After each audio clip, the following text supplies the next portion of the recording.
Hey, welcome from Chair to CEO, the podcast for beauty pros who are ready to grow a business that feels just as good on the inside as it looks on the outside. I'm your host, Amanda Smearman, salon and spa owner, educator, mentor, and your go-to for all things leadership, mindset, and business behind the chair.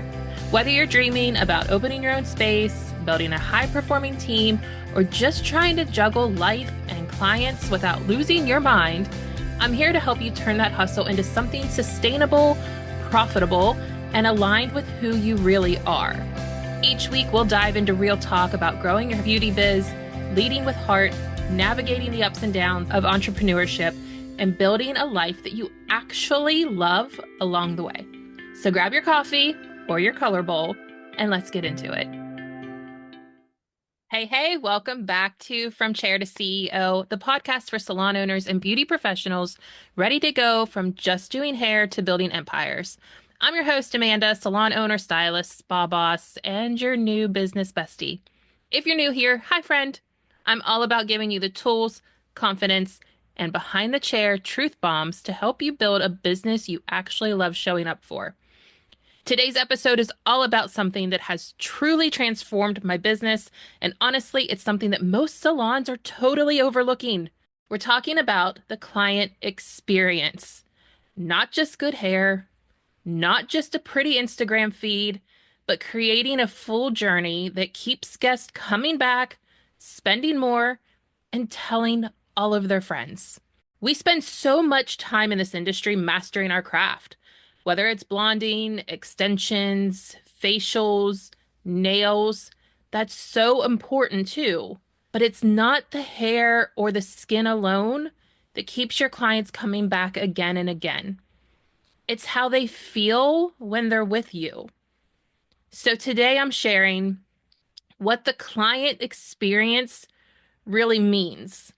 The 3 phases of a client's journey you should focus on. We're going to go through those things. Simple ways and affordable ways to level up the experience. So let's dive in. So here's the truth.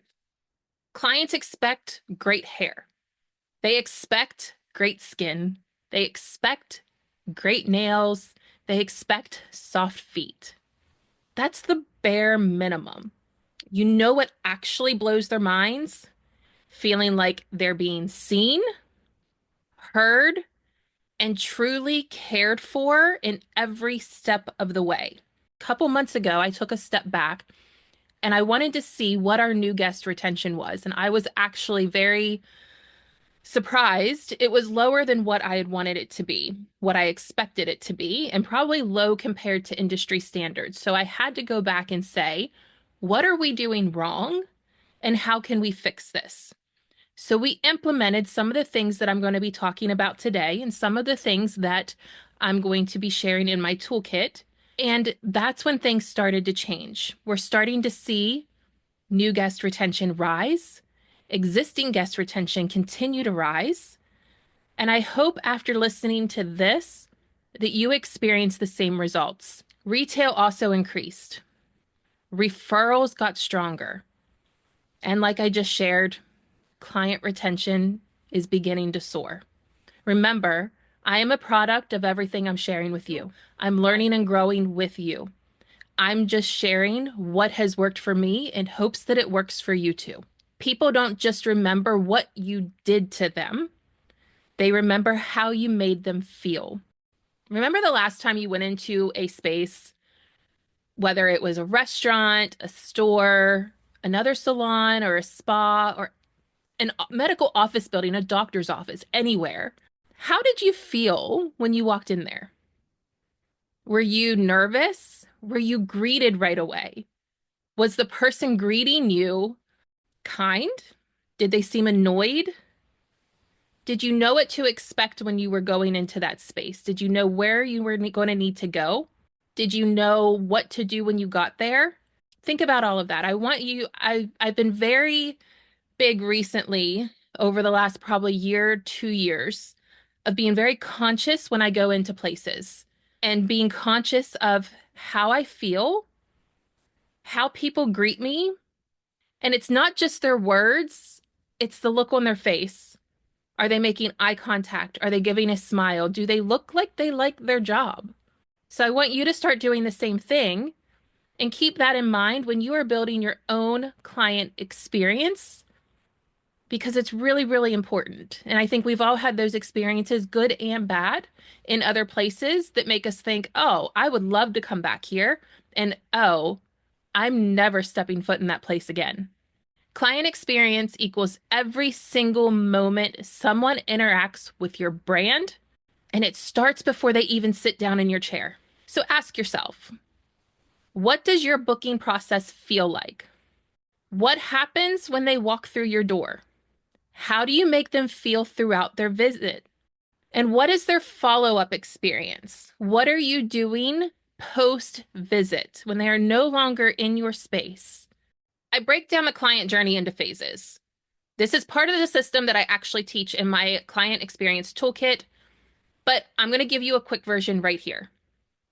There are 6 main touch points that you want to master.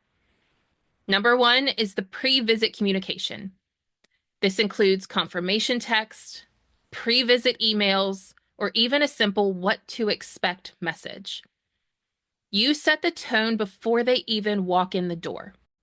If you use online booking, which I highly recommend that you use online booking, and there are ways to make it simple, no matter what your service menu looks like. But you want it to be clear, simple, and accurate if you're using it. And if you're not, like I said, I highly recommend that you give it a try. Email and text confirmations with helpful reminders. Pre-visit messages, like I had just shared, or videos. If you're comfortable being on video, you can make it super cute, super fun, really relatable, kind of get the client comfortable with your face, how you talk, your energy. That would be really fun. Onboarding forms or consultation prep. This is especially important for new clients. You want to be able to have this information ahead of time. It'll streamline your consultation process. Number 2, the greeting. It sounds basic, but the energy at check-in sets the mood. Do they feel welcome or do they feel like they're interrupting your day? We touched on this already. You've had experiences at other businesses, I'm sure, where you have felt this. The environment. So this goes along with the greeting. Is your environment clean, comfortable, and branded to your vibe? You want to make sure that things are being cleaned up after every client, that color bowls aren't just sitting around if you're no longer applying color, that hair is swept up prior to the blow dry and style. You don't want your client to get up and have to walk through their hair to get to the desk. That's another reason of how hair tracks everywhere. So make sure that it's comfortable for them. What's the music vibe that you give? Doesn't matter. I don't care what kind of music you play, but you want to make sure that it matches your vibe. You want to make sure that if you have a waiting area, that it's comfortable for them. Do you have hard chairs for them to sit on? Do you have a bench? Do you have a couch? Do you have recliners? Depending on the space. If I had space in my salon for recliners, I'd probably have 1 or 2. Number 3 is the consultation. This is where trust is built. Are you asking the right questions? Are you listening to them? Active listening. And are you making sure that you're on the same page? So let's talk about the service itself. This is the moment to educate, connect, and make your guest feel pampered. Remember, they're most likely spending several hours worth of pay to sit in your chair. Make sure that you are respecting not just their money, but their time. It's not just the time they're sitting, it's all of those hours they worked to be able to make the money to put them in your chair receiving the services that they are paying you for. Now, are you explaining what you're using on them? You should be. Everything that you're using on them. And it doesn't have to be, I'm not asking you to be a product expert. I'm asking you to know enough about the products that you understand why you're using these products on your client. So why are you picking that specific product? It's not about selling, it's about educating. And a lot of times this is what clients are missing from other stylists that maybe they didn't realize that they were missing it. They just knew they weren't happy or weren't getting the value that they were trying to find somewhere else. Make sure that you're talking about potential add-ons. So, conditioning treatment, a gloss, if they're there for a cut and style, or maybe a simple root retouch, do they need a gloss? Are you offering them beverages? Highly recommend having drinks available. Doesn't have to be anything major. We do coffee, water, and soda. Are you offering hot towels? Maybe you're after a color service, putting a hot towel under their neck at the bowl. It kind of helps loosen that color there at the nape. Whatever fits your brand, whatever fits your vibe, and whatever fits the experience that you want to offer. You don't have to do all of these things. You might not like all of them. Your clients might not like all of them. This will be a good time to put out like a market research survey asking these type of questions. Number 5, checkout and rebooking. This is not just a transaction. This is where you plant the seed for their next visit, recommend take-home products, and enforce the value of what they just received. One of my favorite lines, and I know not everybody's a fan of scripting. I'm not a fan of scripting in the sense of I want you to sound like you. I want you to be authentic, but take my words, make them your own, and use your voice. But one of my favorite lines is, in order to maintain the look we did today, I'm going to need to see you again in 6 weeks.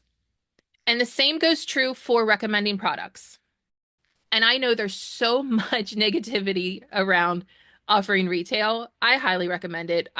When it's done properly, it can be highly beneficial and profitable for the business and the team as well, as long as your structure is set up correctly in a way that allows for profit and bonus paid out to the person selling the products. So same goes true, same idea of what to say. In order to maintain your look at home, these are the 3 products that I recommend for you. If you could only take home one today, this is what I would take home. Now, your post-visit follow-up. This is the cherry on top. A quick thank you text or a personalized email can really go a long way, especially if you're reminding them to rebook or offering a care tip. So as soon as our clients check out at my salon, they get a text message that goes to a page that has a link to a page on our website with post-care advice and tips for every single service they offer. If you are in a commission-based salon, if you are working in a commission-based salon, I do recommend that if you are comfortable reaching out personally to that guest a couple days later just to check on them. This can be a phone call from your salon, from the salon. If you are friends with them on Facebook, if you are following each other on Instagram, you could send a message that way saying, hey, I really enjoyed having you in the other day. I hope everything's going well. If you're having any issues or have any questions, please don't hesitate to reach out to me. That little thing really can go far and can really set you apart. Asking for feedback, reviews, referrals, always a good thing. Sharing their look on social media and tagging them as long as you have permission. That's a great way if you're tagging them to allow their friends to see you too. So it's opening you up to an even broader audience. If you offer loyalty programs or any type of thank you gestures, this is a really good time to talk about those as well. Actually, they should have been talked about during the service, at minimum at checkout or check-in, but they should have been already talked about. Now, let's talk about where some people miss the mark. And I don't even think we've realized that sometimes we sabotage ourselves before we even have the opportunity to gain a new client. Ghosting clients after their visit. No follow-up, no next steps, didn't try to rebook them, didn't talk to them during the service, rushed consultation and 0 eye contact. And I think we're all guilty when we're behind the chair of consulting with our clients through the mirror.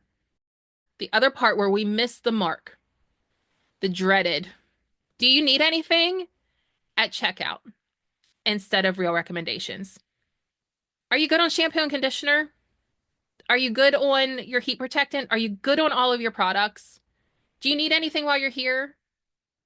That sounds much worse than these are the products I used on you. If you could only take one of them home, which one would you pick today?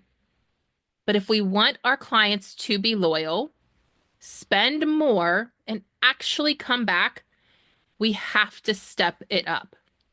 And here's the good news. It's totally doable. Even if your front desk is slammed, even if your team is new, even if you're a solo stylist doing it all yourself, even if you don't have a big budget, here's some ideas. Handwritten thank you notes for new clients, personalized product recommendations, seasonal touches like fall cider, cozy blanket at the shampoo bowl. I think that's something we're going to do next fall. We've had some people talk about it. In our salon, the temperature can vary depending on who's working, what time of year it is. So just having a cozy blanket or something like that can really help elevate the experience for them. Pre-visit playlist of what to expect, that kind of stuff. Little homework for you. I want you to pick one thing this month to elevate. Just one thing. Don't try to do everything all at once. Test it, get feedback. If you're a commissioned salon owner and you have a team, get your team feedback, get your client feedback. And once you have that and it's good and you're getting good feedback from it, add something else. So if you're listening and thinking, okay, I get it, but where do I start? There are 3 easy wins you can implement this week. Number 1, start using a client consultation form. I have consultation questions already laid out for you in my Client Experience Toolkit. You can create this really simply using Google Forms or Jot Forms. Jot Forms you do have to pay for. Google Forms is free, and it's something I use all the time. You can take the questions I have in the toolkit, put them in a Google form, and send the link out to your clients, and then you can automatically get the responses via email. You can even have it auto-populated into a spreadsheet for you, so it's easy for you to go look at again. Or you can print the answers out so you have it to reference during their actual physical consultation in the salon. Practice a rebooking script. Don't wing it. Practice on somebody else. Number 3, send a post-visit message. You can automate it or do it manually. A quick thanks for visiting. I loved working with you today goes a long way. Bonus points if you include a tip or a product reminder. I am a huge fan of systems. I love systems. I believe that systems are the key to running a organized, well thought out professional business. So you can systemize this if you have a team. So you need to ask yourself, what's our standard for greeting? How do you want the clients in your salon greeted? Service flow. How do you want the services offered in your salon to flow? What do the consultations look like in your salon? And how do you wrap the service up? Does everyone know how we rebook? Does everyone know how we recommend retail? You have to figure this out too, using some of the tips that I gave already in this podcast. Are we coaching on this? Not just critiquing them. A luxury experience should feel consistent no matter who the guest sees. I'm all for people being individuals. That's one of the reasons why I opened my salon. I wanted people to come work for me and feel like they could truly be themselves, grow the career that they wanted without trying to fit into what I wanted for them. So we have a variety of team members that offer different types of looks, styles, etc. It's really important to have the individualism, but also knowing that your experience that's being offered feels the same no matter who they see. So if this episode is hitting home and you're ready to level up your client journey, I've created something for you, like I mentioned earlier, my Client Experience Toolkit. It includes a full client journey mapping worksheet where you can go in, put down what you're already doing, and then has a section that are ideas, but a whole section for each phase of the client journey. You can go through and see my recommendations or different ideas, and then see where you want to elevate. Consultation questions. There is a large amount of consultation questions for hair, skin, waxing, nails, pedicures, for pre-visit and actually in person. Rebooking and retail scripts that you can follow, that you can make your own, just to kind of help you elevate that experience. Post-visit follow-up templates, a team training checklist, and I even have a script that you can copy and paste for a pre-visit email template. And for those of you who want to go deeper, I'm actually working on releasing a complete client scripting guide. I don't have it ready yet as of the recording of this podcast, but it is something that will be coming. Make sure that you follow along for future episodes. Listen to those for when that will be released. But it will be packed with real scripts for front desk, in-service education, handling objections, cross-promotion, and more. Whether you're a salon owner with a full team or a solo stylist just starting out, this will help you create consistency, increase revenue, and boost retention. Here's the truth. Your work is amazing, but the experience, that's what builds the loyalty. Clients come for the service. They stay for how you make them feel. You can create a high-end experience with heart without spending thousands of dollars. Start with intention, start small, and build something magnetic. If you love today's episode, make sure you hit that follow button so you never miss an episode. And share this with your salon bestie who's ready to up-level their business too. If you want to be the first to grab the Client Experience Toolkit, make sure you're on my email list. You can hop over to amandasmearman.com or check the link in the show notes. Thanks so much for hanging out with me today on From Chair to CEO. If you love this episode, hit follow, leave a review, or send it to a beauty pro who needs it. Until next time, keep shining, keep growing, and keep leading from the chair to CEO.